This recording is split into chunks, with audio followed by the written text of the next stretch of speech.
సంక్రాంతి అంటే గుర్తుకొచ్చేది పల్లెటూరులో. అలాంటిది ఈ సంక్రాంతి మా ఊరు చూపిస్తాను రండి. మా పండగ ఎలా చేస్తాం. మాది పలాస దగ్గర తిమ్మిడిచాల గ్రామం. ఊరికొచ్చి ఎంజాయ్ చేస్తానేమో అనుకున్నా, కానీ మా ఇంట్లో నన్ను వదలలేదు. ఇల్లు పనులు చేసి నీళ్ళు పట్టి సామాన్లల్లా కిందకి దించినాము. ఇప్పుడు మా బాధ చూడాలి. ఒక రూమ్ కాదు, 3 రూములు, మధ్య రూమ్, ఇంక దీనికి గుమ్మము. ఇంక ఇది క్లీన్ చేయలేదు. ఇంక ఇది ఎప్పుడు క్లీన్ చేస్తామో ఏటో.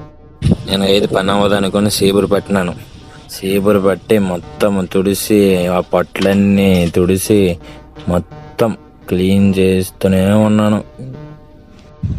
అటుకెక్కినాను. అటుకెక్కిన తర్వాత స్ప్రేతోని పోస్తూనే ఉన్నాను, కడుగుతూనే ఉన్నాను. ఎప్పటికీ అవ్వదు. నడుము నొప్పి. ఇంకంతటికి మా అమ్మ కింద నుంచి గొల్లులు ఉన్నాయి, మంచికి పొయ్యు, ఇదేటి అదేటి. మరి ఎక్కినాం కదా, బాగా తప్పదు అనుకొని మళ్ళా జాడు కట్టతోని మొత్తం తుడిసి తుడిసి తుడిసి తుడిసి అంతా తుడుస్తాను. ఇంకొక పక్క కాదు, 2 పక్కలల్లా తుడడమే. జాడు కట్టి నీళ్ళు కొట్టడం, కింద తీయడం, ముందల్లా స్ప్రే. ఈ సంక్రాంతికి మా ఊర్లో టోర్నమెంట్, మొత్తం టోర్నమెంట్ కష్టాలు చూడండి. పిచ్ రెడీ చేస్తున్నారు మా ఊరు వాళ్ళందరూ, యూత్ అందరూ గ్రౌండ్ రెడీ చేస్తాను. ఈ రోజుకి అంతే గాయ్స్. లాస్ట్కి లోగో మాత్రం చూడడం మర్చిపోకండి.